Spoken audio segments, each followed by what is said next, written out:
Welcome to Draw This. I'm artist Aaron Rutten, and I'm going to draw a randomly selected word, and that randomly selected word is bubble. So I went ahead and loaded a bubble into my reference image palette, and the first thing I want to do is make some observations about this bubble before I start. Now what I notice is that there's kind of a horizon in the image in this bubble, and this bubble is reflective, so it's reflecting the environment that's around it, and the environment that's around it is a lot of different trees and a sky. It's kind of hard to see, but there's a lot of trees here. That's what this dark stuff is, and up here's the clouds. All these colors are what's called color interference, and that's a property of light and a property of bubbles. But along this horizon line here, what's interesting is that objects are flipped vertically. You can see there's a tree here and a tree here. It's the same tree. Everything else is the same. It's a normal reflection, except it's flipped twice. It's flipped horizontally and it's flipped vertically. So what we draw on one side, we want to match on the other and flip it, more or less. So those are our observations. We can go ahead and get started here. We don't need to do a sketch because all we really need to do is make a nice circle shape. So we can do that by going to the rectangular selection tool and holding down with our pen until we get the second option, which is the elliptical selection. And we will tap with our pen and drag. And if we hold shift while we drag, we'll get a perfect circle. If you don't hold shift, you're going to get this oblong shape. So hold shift. We're going to do a pretty big bubble. We might do a couple, depending on how much time we have here. I'm going to put it maybe right here. I'm not going to worry too much about the composition yet because we can obviously move these around. I'm going to make a new layer and we'll call this Big Bubble, and we will go ahead and fill it using the paint bucket with current color selected. And since this doesn't really have a color, it's kind of hard to say what we're going to fill it as, so we're going to have to decide on a background color, but for now let's go ahead and make it a light gray. We'll do a Control D to deselect. Let's go back to the canvas layer and let's create a new layer and call it background. So I think we might as well just kind of go with what we have in our reference here with a green background. So let's use the paint bucket again to fill the background with kind of a medium green color like this. Let's see if that looks all right. And let's zoom out just so we can kind of see our background kind of small, because since this background's not very detailed, it'll be easier to fill it in if we don't look at it too close. So what we want to do is we want to start picking some different green colors and use the digital airbrush to just kind of put them in. I'm really not thinking about this too much. I'm kind of just looking at the photo and trying to copy the essence of what's there. I'm not trying to copy it literally, but I'm going to use similar colors to what I see and similar shapes and patterns. I'm going to try not to do anything that's too sharp because I want all this to appear kind of out of focus. It seems like there's a lot of green, but I'm going to add a little bit of brown too because I think that'll help. Maybe some yellow areas, because this is probably trees and all kinds of things in the background here. Let's add some kind of darker blue for some dark areas.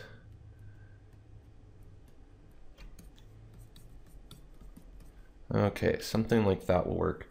And then I think that it's kind of standing out too much, so what I'm going to do is I'm going to give it just kind of an overall wash of a dark color. There we go, that's better. Now we'll blend that a little bit using diffuse blur. Try to stay away from the edges of your canvas so that you don't get any accidental white fringe. And we get something like this. We don't want this to be the important point of focus in our painting. We just want it to be there. We could also use the coarse oily blender. Maybe we'll play around with these paper settings a little bit and try worn pavement.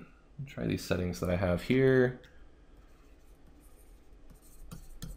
Just kind of tap and wiggle your pen around. I'll kind of break up the pattern a little more. We use diffuse blur again.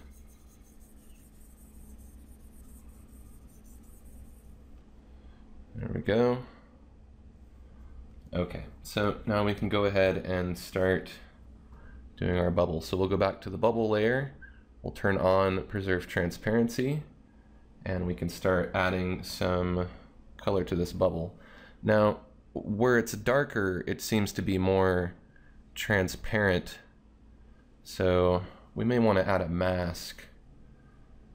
Select black to paint with in our mask. Let's turn off preserve transparency while we're working on our mask, and we'll just click on our mask here to select it, and we will use the square chalk brush, and we'll use a little bit smaller of a brush than we normally use just to kind of sketch in to roughly divide this bubble here so that we have an idea of where we want to put our different objects. So we're going to map out that there's a tree here and we want it to be reflected over here on this side, and then let's say that there's some bushes that kind of go like that, so we want to try to match that on the other side.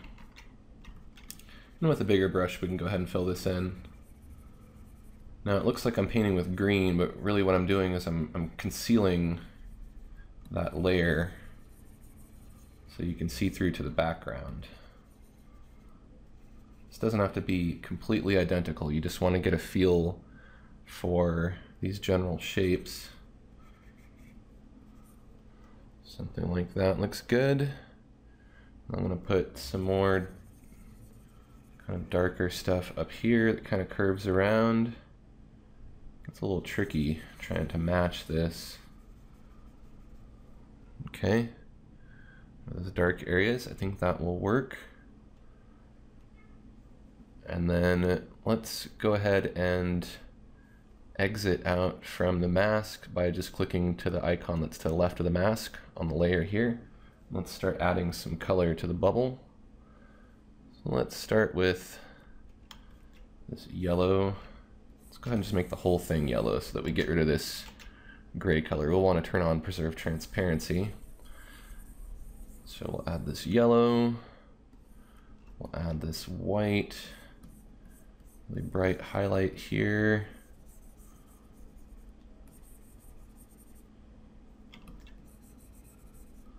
This is going to be really mostly about just adding in a lot of really nice colors.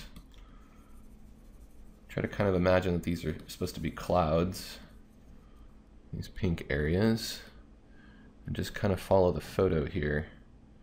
This blue kind of near the horizon.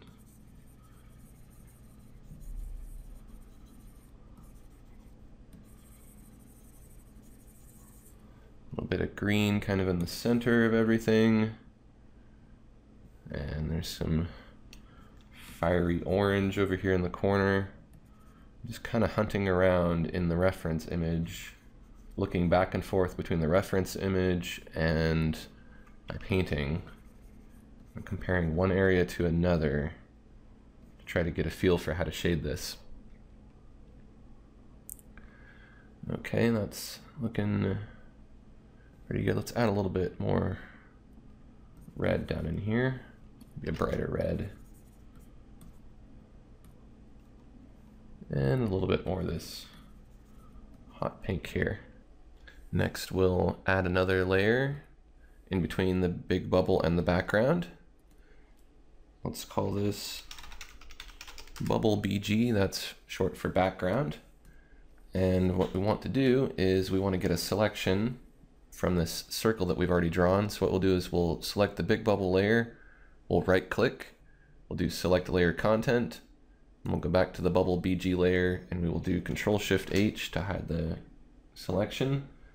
And we'll use the airbrush to put in some kind of different darker colors here in the areas where there are these dark colors, or these places that we masked out. You just kind of want to change it up here and there.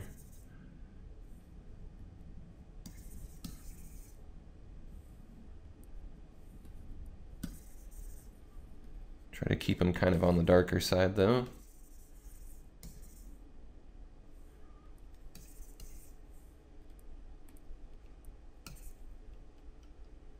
I think something like that looks pretty good. I think I'm going to go back to my big bubble layer and just put in one more color that I think I missed here. This kind of aqua color really helps bring everything together.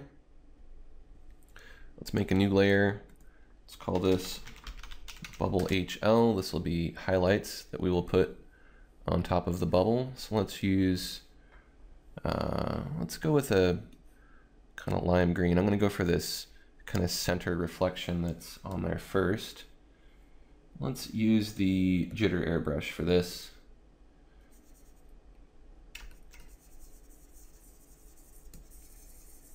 Just paint in kind of what you see in the reference image there.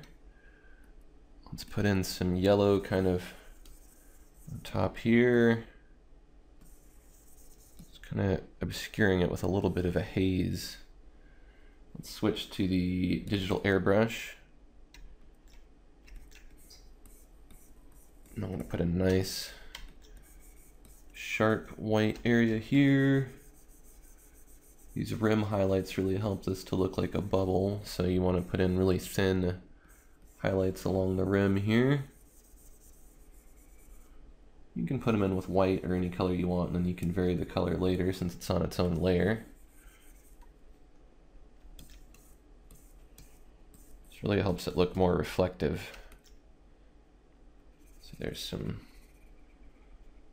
white area in there.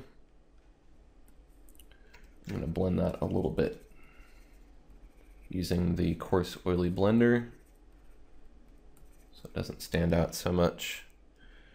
And I might kind of blend up this. The thing about highlights is sometimes you want there to be a good mix of sharp and soft edges.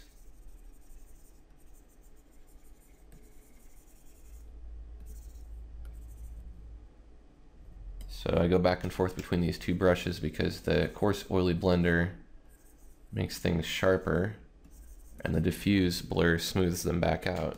So then you get a little bit of both. I'm going to zoom out kind of far because zooming out really helps you get a feel for whether or not that's going to start looking proper. I think it does so far. So let's go ahead and blend some more on the big bubble layer.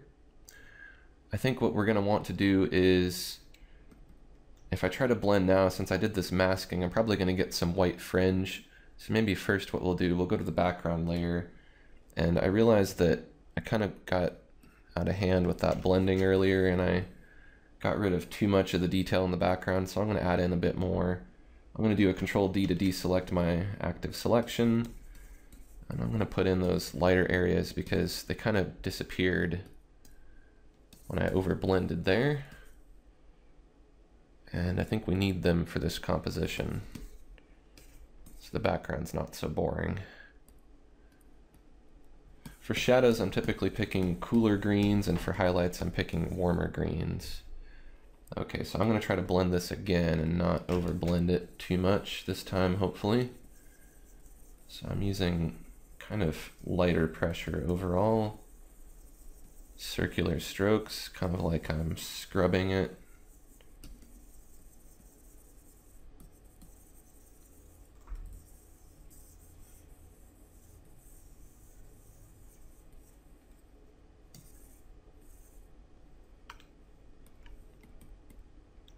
Another thing you can do if you're having trouble with this blending, you can also go to the effects menu and focus, and then go to soften, and kind of pan your page to where you can see something here, and go to circular, and then increase this.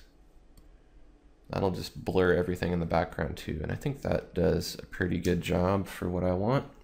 So now, since we're not going to mess with the background anymore at this point, and we need to be able to blend with the background, what we're going to do is we're going to merge all of these layers together. So I'm going to select the top one, hold shift, select the bottom one, and then I'm going to do Control E on my keyboard, and that has merged them all into a single layer now.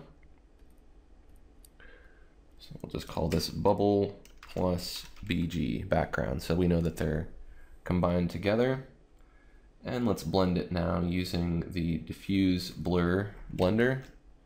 I'm going to blend lightly, and I'm going to try to follow the contours of a sphere when I blend.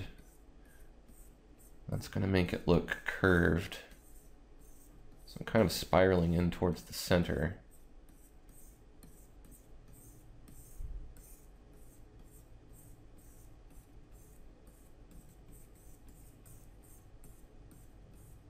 Should still have this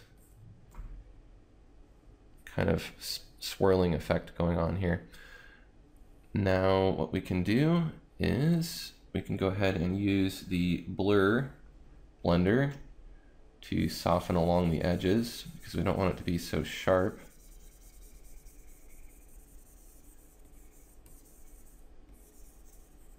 We can just blur it a little bit overall.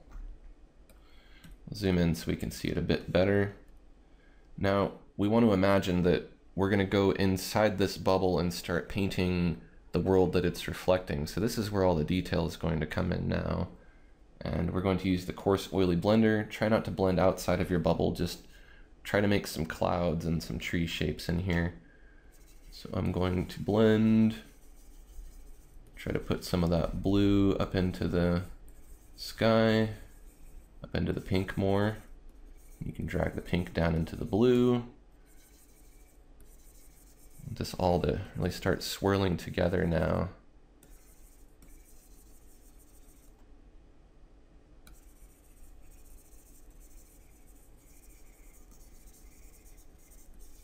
This is the fun part here.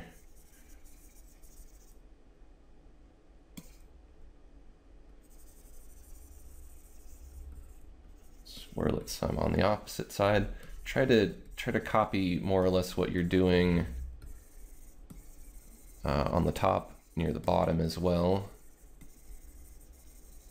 I mean, I know it doesn't exactly match, but I want it to look like it goes together.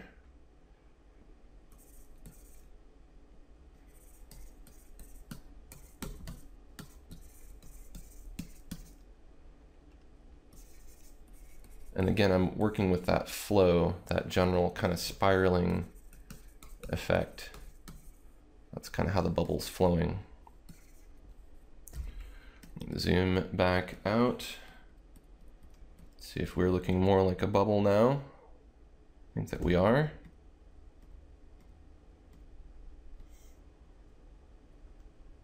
And let's just use the diffuse blur to do that same circular blend, going all the way around to soften the details.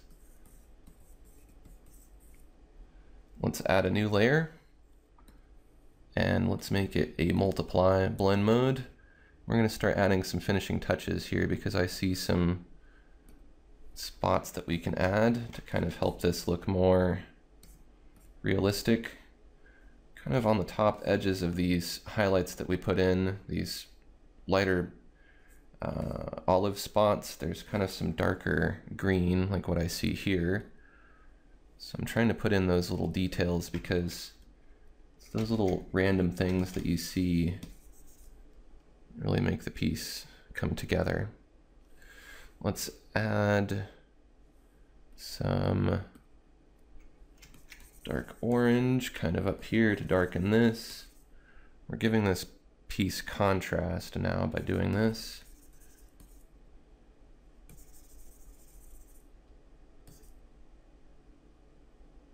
Okay, take down the opacity just a little bit, just so it's not being overdone.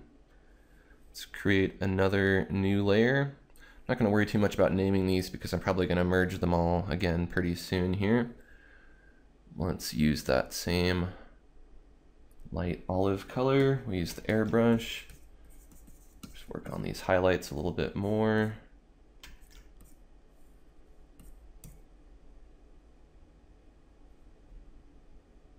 And throw in some light over here that got kind of eaten up.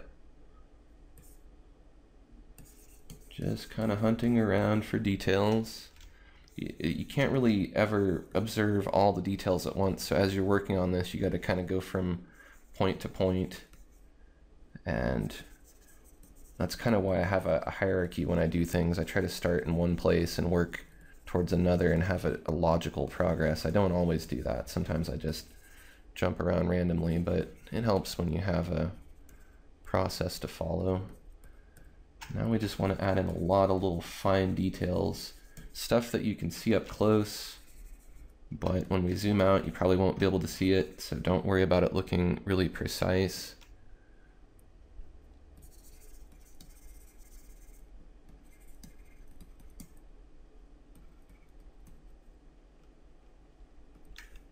Kind of sampling colors that are in here already. And put in that little white that's getting lost there because that's an important little detail that's getting reflected. And I'm going to make sure that all this white that I have up here is very strong and very sharp.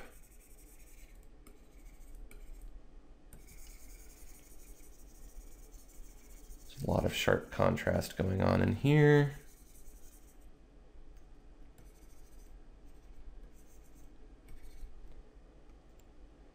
And I see kind of a light pink area that needs to be down in here. Again, what I'm trying to do is I'm trying to make this look like a painting inside of the bubble or a landscape inside of the bubble. There's some neon green over here. Really, the more colors you use, the better this is gonna look, because that's kind of the effect that is happening when the light hits the bubble. The light's getting scattered into a bunch of different colors. It's really an interesting scientific property of bubbles. It's kind of art within nature, art that makes itself. It doesn't need somebody to paint it. I think we will go back to this second layer that we made here, this layer 1, and I see maybe an opportunity to throw in some purple to kind of tint a few of these darker areas. I want to try to bring back some of these areas that got too covered up. I know I'm kind of working back and forth here, but sometimes that's the way you have to do it. Okay, zooming out again to see how we're looking. So now we will go ahead and we will just drop all of our layers. Layers drop all. I'm going to do a little bit more blending with the diffuse blur using that same swirling pattern. I'll use the coarse oily blender to blend this a little bit.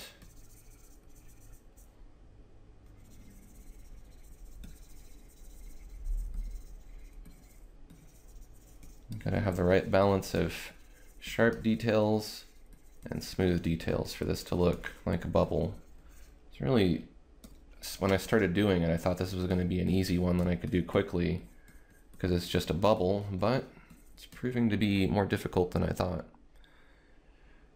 Okay, now I think we are ready to add some finishing touches to this. So what helps a lot is to use the bulge brush.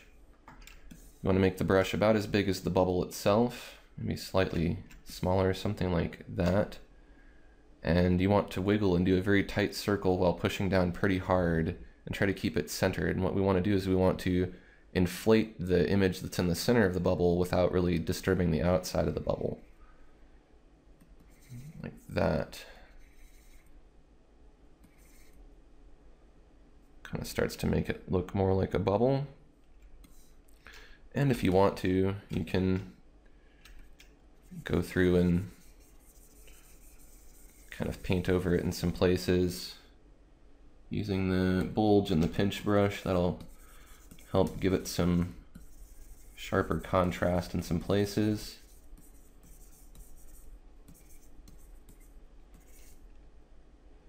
And as a finishing touch to the bubble itself, let's add a layer for a glow. Let's make that a screen composite method, and we'll select white. We'll select the glow brush. And let's paint here in this lightest white area. That's going to be our reflection off of our bubble here. as it's maybe floating through the air. Maybe I went too strong with that. I'll back it down to about there. And then anywhere where you want to try to add some more sparkle to it, you can go ahead and do that. I'm just kind of sampling these different areas here. We'll have some of that spill off of it. Zoom out again, see how I'm looking. Let's just bring this composition together by adding a vignette, and then we will be done. So our vignette will be a multiply and blend mode. We'll use a dark blue for that. And what I'm going to do is I'm going to vignette the edges. That'll just make this a nicer composition, and it will bring focus in towards the bubble itself. We don't have to keep it this dark. I usually do it too dark and then I back it off a little bit. Okay, so there you go. There is a semi-realistic looking bubble that I did pretty quickly using just a few brushes here. I'd like to thank you for watching Draw This. Stay tuned every Tuesday for new episodes. If you found this information helpful, take a quick second to like this video and share it on YouTube and on Facebook, and that'll make it easier for other artists out there to find this information. Thanks for watching, and stay tuned for more.